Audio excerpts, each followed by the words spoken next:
dia não tinha toalha, água nem bacia pra servir Jesus. As lágrimas usou como água e com seus cabelos enxugou Jesus. Jacó estava sozinho, não tinha púlpito, som ou microfone,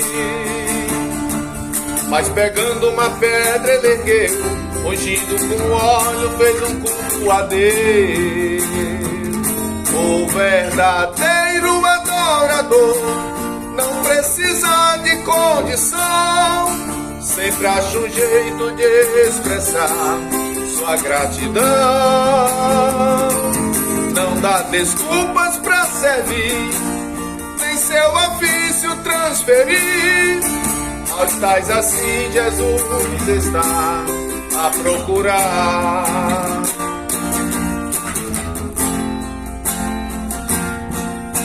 Quem não tinha capa ou túnica pra forrar o chão quando Jesus passava, forravam com galho das árvores, não perderam tempo pra Jesus honrar. De 10 leprosos que foram curados, apenas um voltou pra agradecer. Não se importou de ser a minoria, deixando seu grupo foi dar graças a Deus.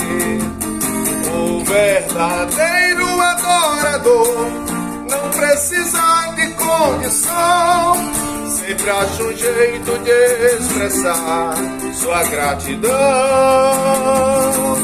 Não dá desculpas pra servir, nem seu ofício transferir. Aos tais assim Jesus está a procurar. O verdadeiro adorador não precisa de condição, sempre acha um jeito de expressar sua gratidão.